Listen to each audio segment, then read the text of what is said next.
Well, hello everybody, it's Neil Foley from the Business Growth Club here again. Really fortunate today to be with Joe Gregory, a long-standing friend and colleague of mine from Rethink Press. How are you, Joe? I'm good, thanks. We're sat on the roof in Norwich. Is it the rooftop garden? We are. In October, and it's sunny and warm. It's like being in the Mediterranean, isn't it? Yeah. It's staggeringly It's beautiful. warm. So there'll be a fair bit of background noise because we're having a bite to eat in a second. But what we're going to discuss over the next 30 to 40 minutes or so is why, if you're an entrepreneur... Excuse me, just Yeah. can't see. Thank you. So we just had to open a bottle of water for two young ladies. What we're going to discuss over the next 30 to 40 minutes or so is why, if you're an entrepreneur, you should be thinking about publishing potentially, about setting yourself up as an authority in your particular field, and what are the do's and don'ts of business publishing, if you like. So does that sound like a decent agenda, Joe? Yeah, it sounds perfect. Okay, so do you want to kick off then and say, why should, as me or somebody else who's listening to this as an entrepreneur, why should they even think about publishing? Surely we've got enough to do, haven't we? Yeah. So if you've already got a high value product offering or service, especially if you're an expert, and you haven't got a book, there's a potential that somebody else has got a book, and they may not be as good as you. And a book is like an instant marker of authority. And so you'll see, if you look on the news or in the media or events where there are people speaking, often with the byline for the person that's on that stage or in that platform, it will have author of in their platform. And what I've been seeing, I've been working with entrepreneurs for the last, it's nearly 15 years now, and I've seen more and more now, just as when the World Wide Web was fresh and new. If you haven't got a book and you're in business and an expert, you're more and more seen as not quite yet in business. And it was just like that with the World Wide Web. If you were in business without a website, you started to become seen as kind of not quite in business yet. And I think that pattern's going to continue, especially for coaches, trainers, consultants, anybody in a people helping capacity especially. Gentlemen, who's having the steak sir? Yeah. That's for me, please. The food has just arrived. Thank you.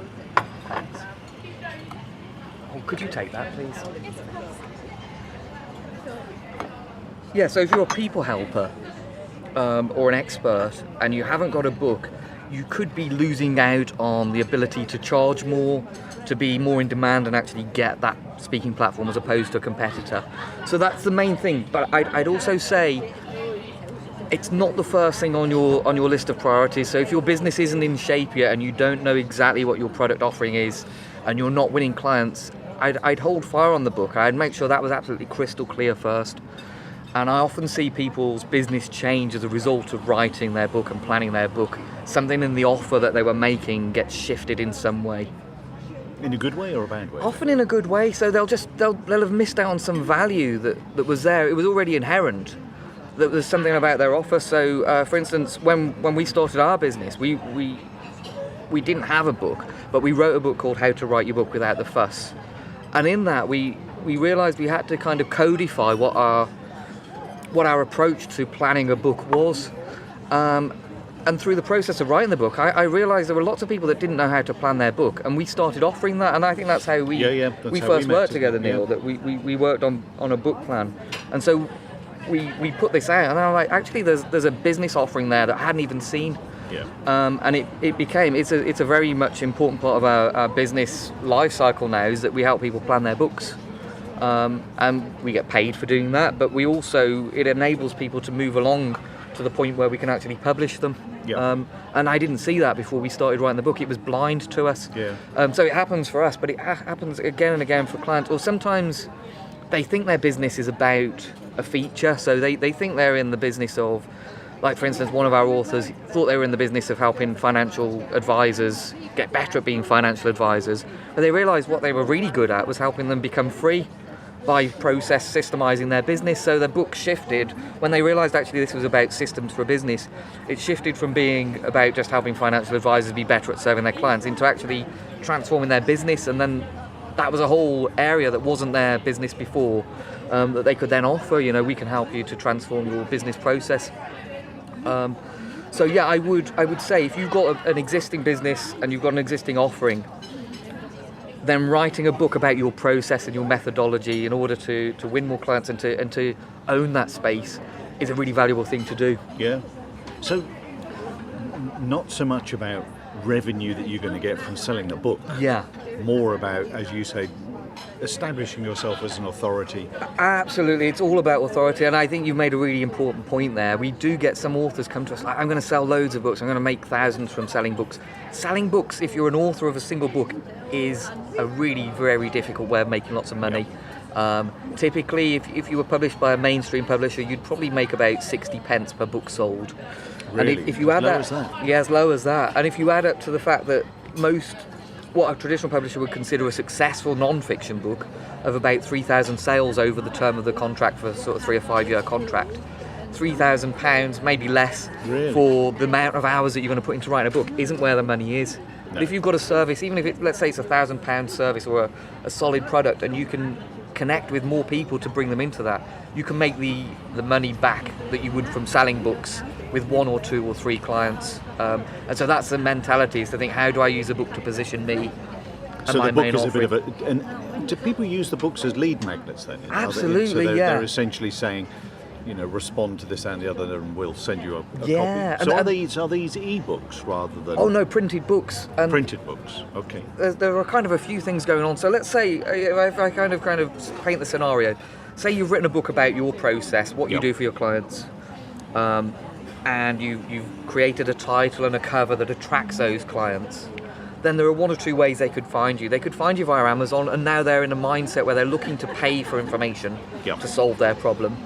Or, and this is what I see more and more, you just bypass waiting and you start giving that book away freely to anybody and everybody you can. As a physical book. As a physical book.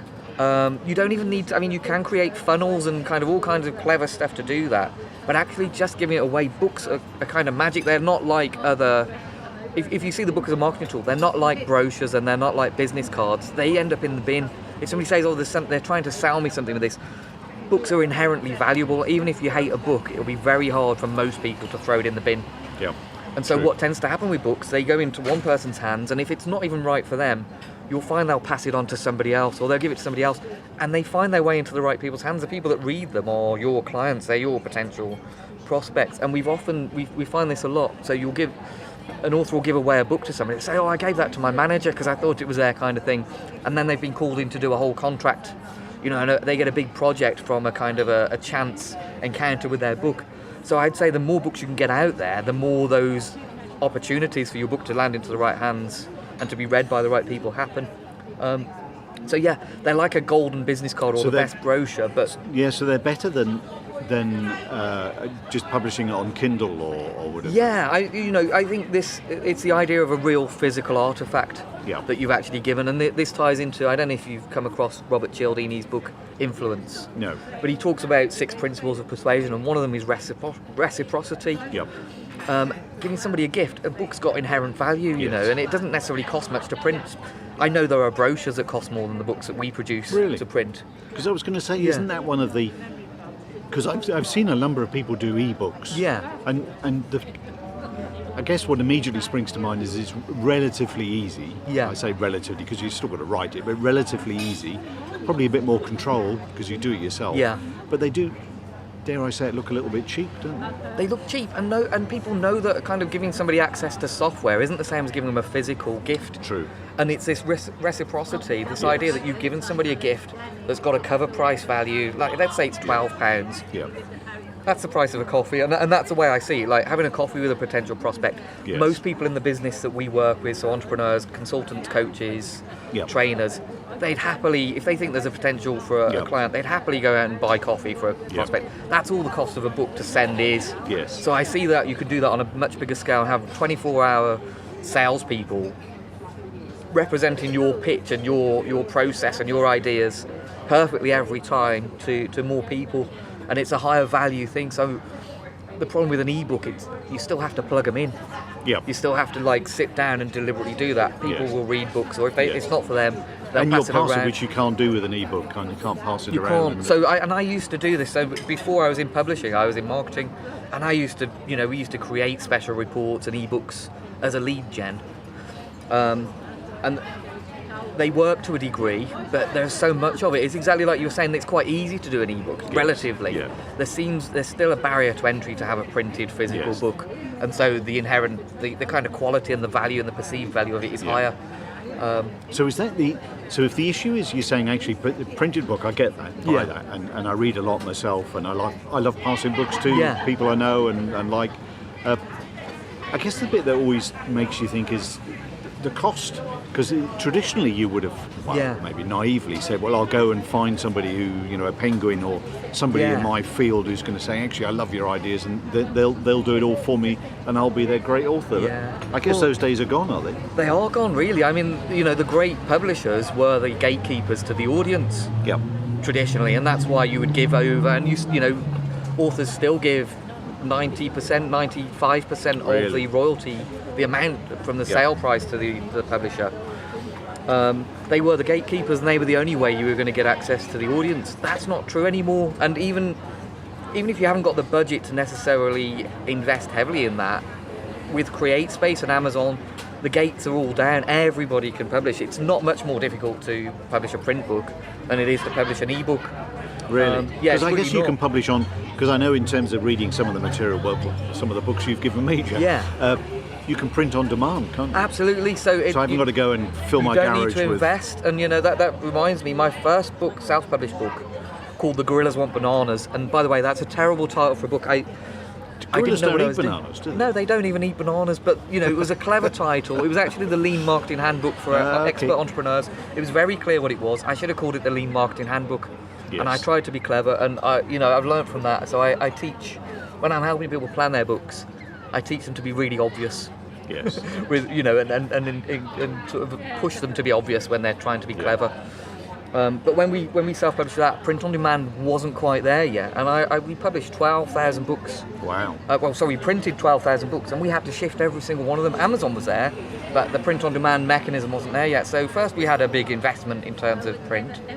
Second, when the lorry arrived, it was a lorry that arrived with these books, and a forklift came off the back, and then a pallet came off the lorry. I said, "Oh, is that pallet for us?" He said, "No, there's another 2 pallets." Really? 12,000 books is a lot, of content. A lot to store. You don't have to do that anymore. You don't even have to actually own a physical copy of your own book to be able to have your book available for sale.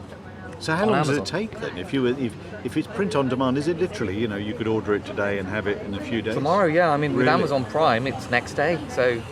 But somebody could you could print the book and then get it. Yeah, delivered. if you're buying them for yourself, typically it will take about 5 days for you to get copies. So it's not long, book. Is it? No, and you can order as few as 10. Really? You could order as few as 1, but you'll pay quite a bit for that. But if you just need 10 here and there, assuming you self-publish, do DIY self-publish, which you actually keep control of everything. Yes. You can do very quickly. And is that what you would advocate in terms of not going to the big publishers, because as we say, those days are gone? There are pros and cons for every approach. So if I break down, there are three main approaches to getting published now. There's the mainstream publisher, the traditional publishers of the past. The pros for that, obviously, is they've got such reputation and quality that you're going to raise kudos. If you're published by a Penguin or a Hodder, people are going to take notice and think, wow, that's a serious author, and they've been published. But the reality is, and I was with somebody from Penguin recently, nobody even looks who's published the book. Unless you're in the trade, nobody goes, oh, this is a Penguin. No. That kind of impresses people like me in the trade. You like who published you. Most people don't notice that. They're just impressed that you're an author and you've written a book. So there is kudos there in being published by a big mainstream publisher. That's the upside. The other upside is the quality. The book is going to look professional. It's going to be beautiful. It's going to give you that authority when you hand over the book. The downside is you lose control. So I know of many authors that had a title that was perfect for their audience, and often mainstream publishers want to generalize more, so you'll end up with a more generalistic title that doesn't quite resonate as well with your core audience as if you'd kept with the title you knew was the right one for your audience. So there's a downside there. Really, when you sign a traditional publishing contract, you're signing a job contract, which is you'll agree to deliver something by a date to their specification, not to your own specification. And if the editor has got lots of changes, you could find you've got a very difficult job on your hands as well as running a business. So that's one downside, is you lose control. Yep. You also lose income. So as I've already said, a typical publisher will pay about 7% as a royalty rate on the cover price of a book. Wow. So, you know, it's That's pennies. so low, isn't it? It's low, and lots of people think there's going to be an advance. That's the way publishing used to work, where you'd probably get a big advance against sales. But the reality is most publishers don't make the advance. So if you got a £3,000 advance, they're expecting you to sell at least 3,000 books. Yep.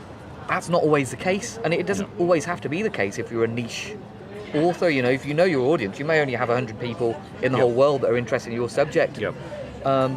So they've got that kind of pressure. Mainstream publishers' goal is to sell books to make money. Yep. And it doesn't always serve the interests of an author whose job with the book is to promote themselves as an authority. So there's a totally different rationale, isn't there? Yeah, So- they want to sell books. So they will also, you'll find in the contract in terms of control, they may want rights to prevent you from creating training courses based on your book, because that could so you can't erode cut it and dice it and book do- sales. Not necessarily, and you know, Okay. a lot of authors will have to be very careful when they sign a traditional publishing contract. They haven't stopped themselves from being able to create collateral that's going to be useful for their business going forward, like trainings and free books and free content. And of course, you're not in a position of power, are you? No, So you're not. The pendulum is well and truly their direction, isn't And it? they won't necessarily, almost certainly now, won't pay an advance unless you're established. No. You've already proven that you can sell loads of books for them. They're not going to give you an advance Is that anymore. the fiction world where advances are still around, or not They're really? still there, but I mean, the fiction is something I don't know very much about, No. other than the fact it's even harder to make money as a fiction sure. author. And if you were to do fiction, I think the pendulum's shifted hugely to do-it-yourself publishing, which I'll talk about in a minute. In terms of, that's a good point. We should have said that at the beginning, Joe. How many books have you published or been involved? I've been involved with over 500 books now, Wow. whether I've helped people plan them, Yep. or published them myself personally, or collaborated and co-authored books. So And these are it's over business 500. in the business field. Non-fiction business books. I know nothing about fiction other than the fact I don't know how to sell it. And so I've worked with lots of entrepreneurs, lots of entrepreneurial people, Yep. lots of experts. The thing that drew me to doing publishing as a business was I loved books, and I wanted to read the books first. I thought, all these brilliant experts, I'm going to have an edge over everybody else if I've read their book before it's even hit the public. Yeah. And so I've seen kind of the benefits of all different approaches. I've helped Sunday Times best-selling traditionally published authors. I've helped them to plan their books, and usually when they've called me in to help them, or if they've got an issue with the book, their challenge is usually, I promised it would be with them by X date, and now I'm running out of time. So that's not a nice pressure if you're being you're jumping to somebody else's tune or dancing to somebody else's tune, and that's what happens with a publishing contract. And the exchange of value is like this. They're brilliant at what they do. They create beautiful books. Their business model is all about selling books and exploiting your intellectual property in order to sell books and sell content in a packaged form. That competes often with your goal, which is to raise your own profile, because anything that looks like you're giving away stuff or giving free stuff away, that erodes their ability to exploit the content. So you're always at odds on some level. And the reality is, beyond distribution, mainstream publishers can't promote your book for you. No. They look for somebody with a platform already, because they know it's your job to sell the book. So is the route you would suggest, and I 100% get this, Joe, is that what you would call a hybrid approach? Well, hybrid, so I've got an agenda there. My business is a hybrid publishing business where it's a paid-for model. Yep. But I'd say before I talk about that, there is the do-it-yourself, self-publishing approach. So, if you haven't got the resource or the monetary resources to publish a book, but you've written content and you know it's good, DIY self-publishing is a valid option, and that's where a lot of fiction authors are going now and building their own audience, because they realise publishers can't promote them, it's their job. And so they think, well, I may as well keep all of the income. For a fiction income stream, you need to publish lots of books. For a non-fiction income stream, it can massively reduce the time frame from having the manuscript finished to having it published. So DIY self-publishing would be when, if you do it properly, you have to see yourself as a boutique publisher. It's no good just thinking, it's just a one-off project. You're going to have an ongoing responsibility to keep the data for your book intact and right, and make sure the listings for your book look correct. But really the three crucial skills for that is getting a good editor. Because you want, if you're going to self-publish, most DIY self-published books, you can tell are DIY self-published because they make one of three errors. They didn't edit it properly, they didn't design the cover properly, and they didn't design the interior properly. And those three things, it's always worth paying experts to do. So even if you DIY self-publish, I'd budget at least £2,000 to get a good edit, a good cover design, and a good typeset done. But the massive upside to that is then you're completely in control of the cost of your books because you're directly responsible to the printer. You're in control of updating at any point in the future, and you can get the lowest possible cost books for yourself. The downside is, who do you know that's an expert? As a cover designer, they may have all the credentials, but you don't necessarily know how to brief a cover designer to create quality covers that look like a penguin cover and are indiscernible. And that's why a lot of self-published books look amateur. Yep. And if the whole aim of the game is authority, that's where a good hybrid publisher will be able to produce books to the same standards that they'll be indiscernible. You won't be able to tell that they weren't kind of a mainstream publisher. And you don't have any of the headaches of sorting out And the process. hybrid gives you the editor comes. Yeah, as you get part an of it? editor, cover design, Okay. interior design, distribution will be taken care of for you. Yeah. Your job then is just to write a good book. How many people are use good at the doing book that though, Joe? How many people are good at writing? I know their you book? said that was a business opportunity you discovered where you were helping people, because Yeah. I can imagine where I could speak with authority on some issues, Yeah. but that doesn't necessarily mean I could write it in an No, and I mean, engaging way. this is the thing that I think we've got going for us in helping people plan and write books. Yeah. Is experts don't know necessarily why they're experts. You know, you ask No. the best sports coaches aren't necessarily the best sports performers, True. because the sports performers have got stuff that's invisible to them. They think everybody's got those abilities, and you can't see the missing gaps.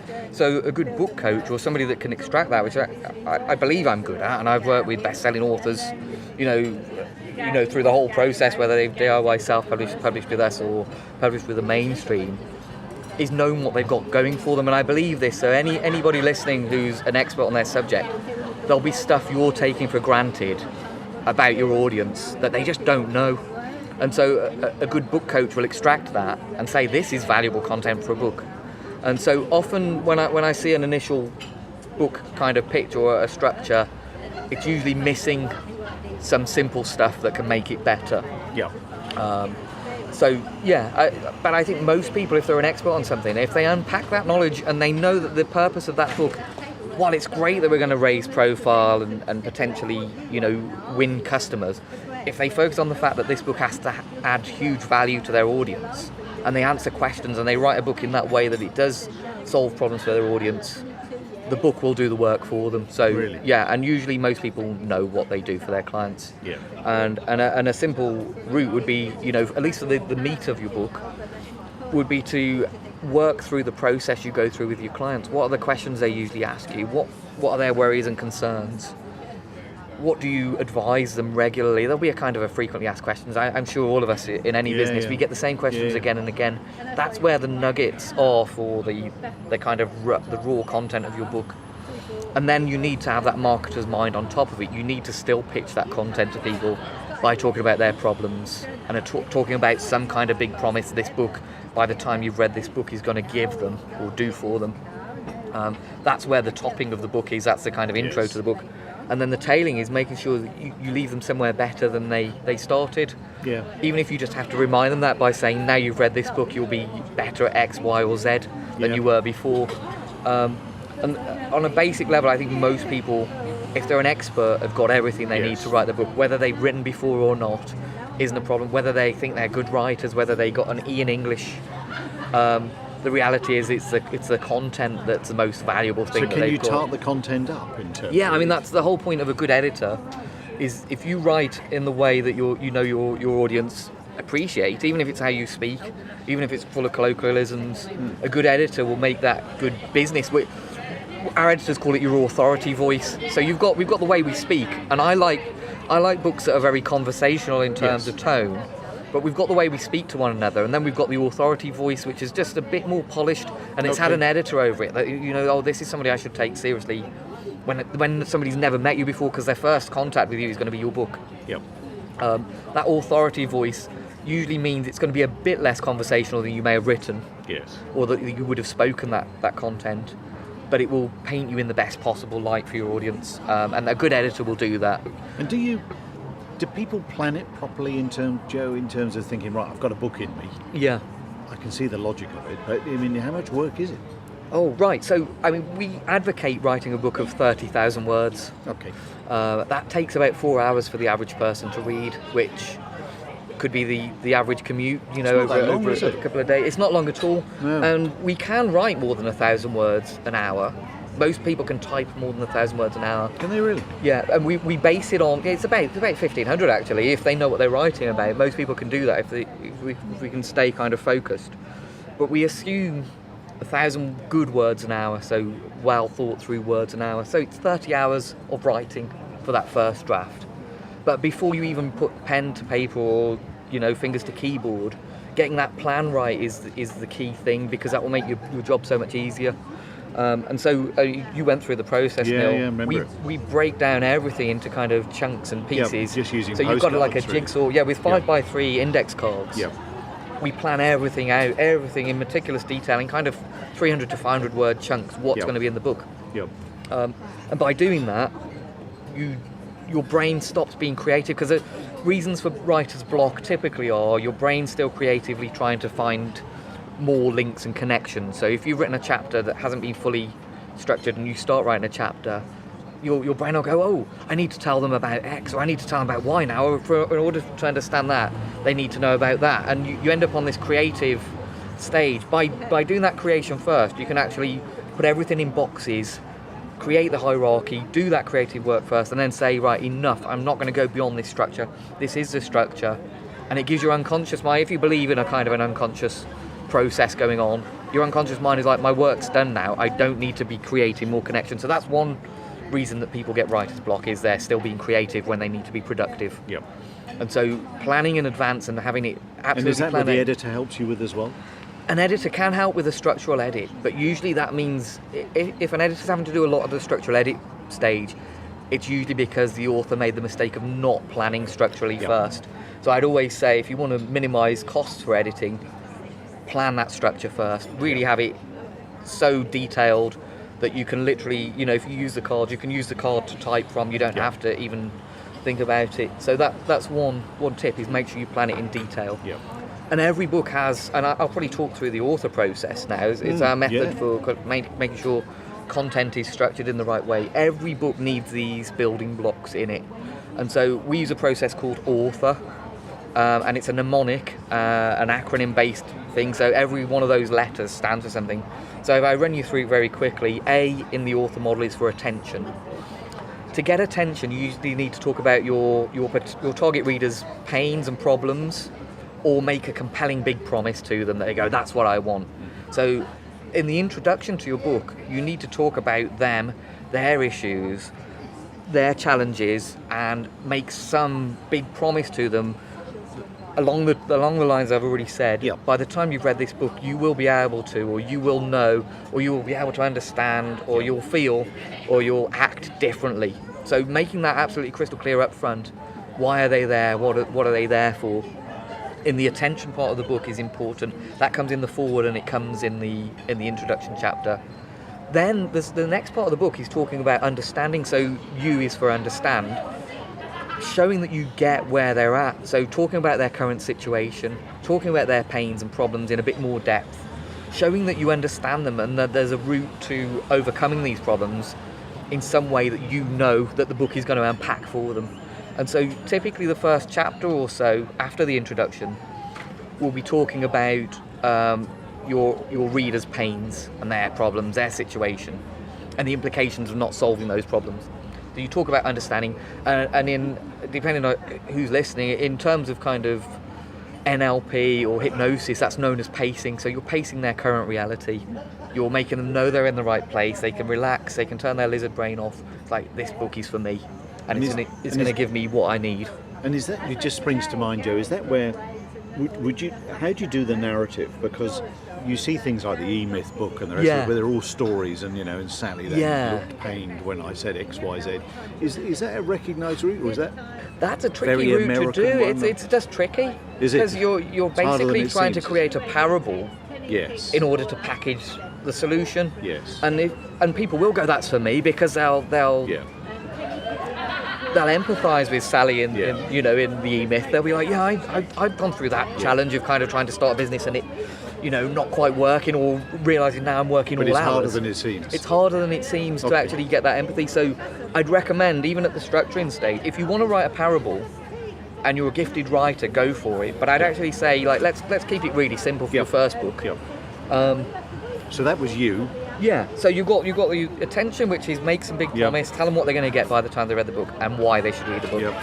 Then the understanding element, talk about their situation, their pains, their problems, unpack that a bit, future pace a little bit. So if you don't solve this, what are going to be the implications? Yep. If you do solve this, what are the implications? It's all about motivating them to keep reading and to want to take in that content. And then T in the author process is trust. And so here's an error that a lot of people make. They try and tell their story all up front in a book because they've been told, I need to get my story out. They need to know where I'm coming from. They need to understand the why me. Lots of first-time writers will make the error of writing a big biography. And people are selfish on a I don't mean this in a judgmental way. People reading a book just want to get to the meat, what's in it for them. So the trust elements usually come through in anecdotes. So there won't necessarily be a trust chapter, other than the fact you'll get praise quotes from recognised experts in your field. But the trust element runs through a thread of the book. It'll be your own personal stories of how you've helped your own clients to overcome some challenge that the reader can acknowledge is their challenge too. So you can use the trust element throughout. Statistics, if there are statistics, the e-myth I think starts with how many visitors go out of visits in the first 3 years. Those kind of statistics add trust to the element. So trust is T in the author model.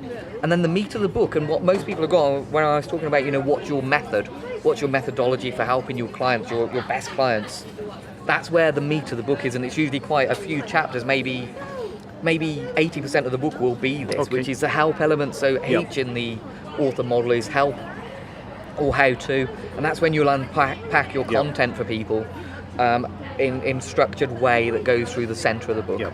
Then you've got originality, and a lot of people, I see this sometimes, we have to turn books away. The mistake that people have made is they may have been on a Tony Robbins or they've been on an NLP training course, and then they just regurgitate what they've just learned, but they haven't synthesised yet. And there's no problem with that, but if it's too early and you haven't been able to play with this stuff and you just regurgitate other people's stuff, it's not original yet, it's not your take, it's not your synthesised version of all the stuff that you may have absorbed. So I often say to people, or will help people create some kind of framework or methodology which can be their own unique way of representing stuff that may be ages old, like selling an influence. There are only so many ways of packaging that up, but you want to do it in an original way where people resonate with that. So O is for originality. That again runs through the book, but also the whole book should be original. You should be saying something that's different or attention grabbing in a different way. And then finally, and this is every chapter, but actually the outro of the book, you want to get a reaction. So R is for reaction. And I think of it in terms of what do you want for your reader by the time they've read the book? What do you want your reader to be able to do? That's the one reaction. So what's in it for your reader? The other reaction is what's in it for you? So before you even write the book, what do you want the reader to have done by the time they've read the book? How do you want them to be thinking or feeling about you? What do you want them to do next? So most of our authors' books will have a very, very gentle call to action, saying, if you found this book interesting, get in touch and do X, Y, Z. Or it could be a free offer or extra content. But knowing that reaction from day one, all of the stories, all the trust stories that you want to weave through the book should also be planting the seed in your reader's mind, how they could work with you. So if you're a coach, there'll be, by coincidence, there'll be lots of stories about how you've helped somebody with some coaching intervention. So I had a client that had this, and when they came to my coaching practice, so they've already, if they've read the book, they already know how to work with you. They know how to react and what to do as a next step. So that's a very overarching, all those elements need to be there. We also run the author process per chapter, so we get attention with the chapter title. We build understanding in the chapter. We have some praise quote or statistic within the chapter to build trust.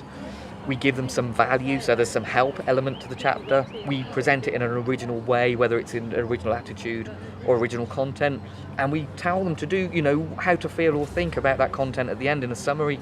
Like, now you've done this, now you've read this chapter, you now know how to do X, Y, and Z.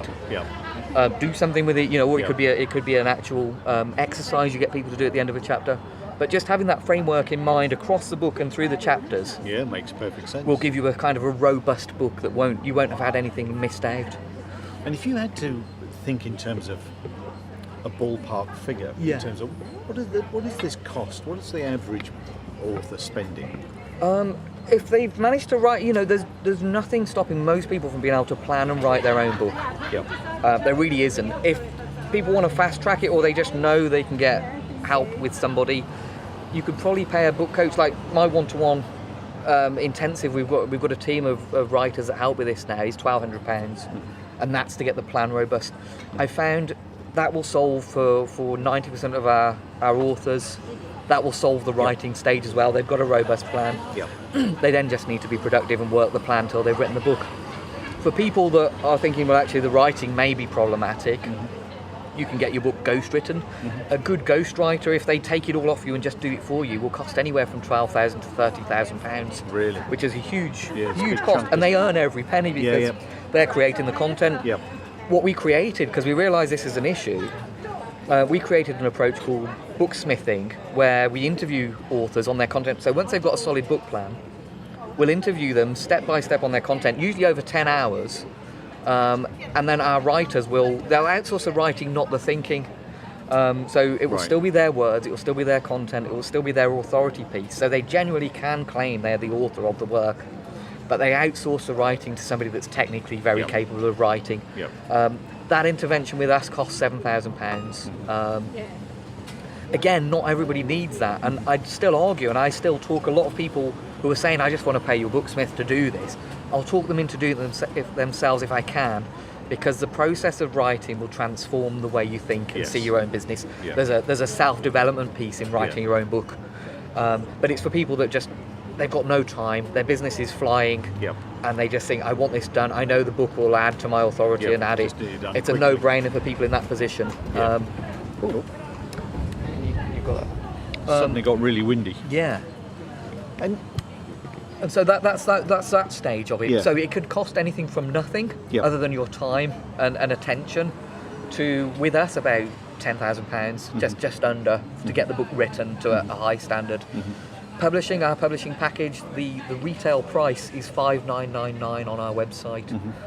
For people who come to us via our network, so that would be anybody that's listening to this, because they're coming via UNIL, would be $4,999 plus VAT at the moment. Our prices have gone up pretty much annually by about 10%. And that reflects, possibly in our case, actually we usually add more into the process, we add more value, as well as just increasing price to remain kind of in that place. If you were to self-publish, I think I already said, if you DIY self-publish, you'd still want to pay experts. An editor's going to cost, for a 30,000 word book, at least £500 to do it properly. A good cover designer will probably cost about £500. And a typesetter, because it's time intensive, you're probably looking to spend anywhere between £300 to £900, depending on who does it and how complex. But if we did it via yourself for the $499, that's all covered. included. The editing's covered and the distribution. Yeah. With our authors, they get 60% of the royalties. Yeah. They get the books at cost plus a very small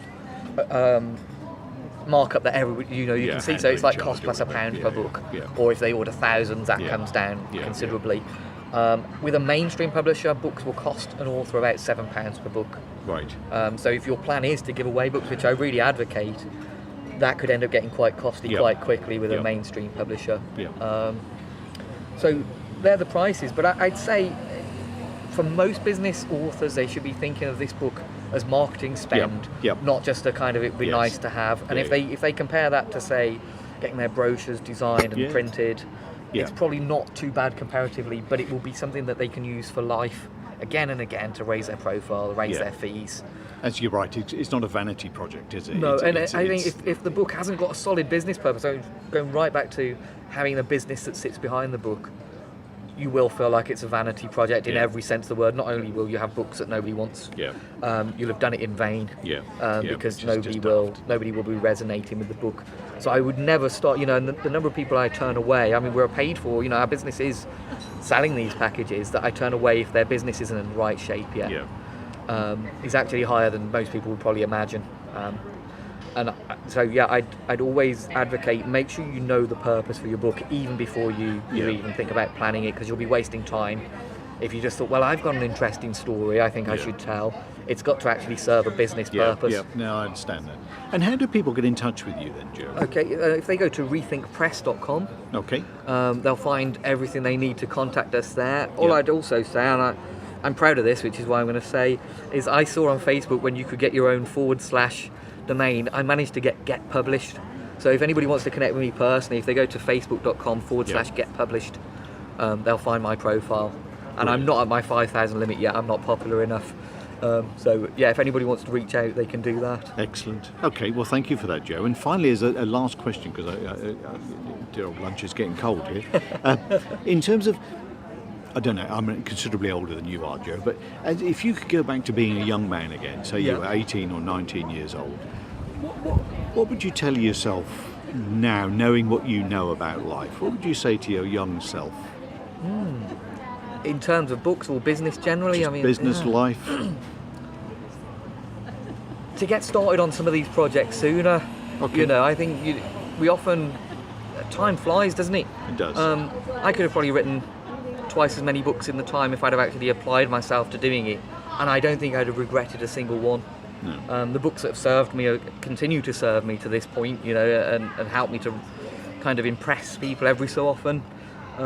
So I'd just be like, get on with it now, start now, because you may be thinking, oh, I've got ages to do this, but I can guarantee somebody else will be working more quickly than you at that same rate, and all of a sudden you'll be thinking, I had that idea first, and I wish I'd have capitalised on it. Yeah. And that actually ties back in with books. Yeah. If you've written about the subject and you own it, Yeah.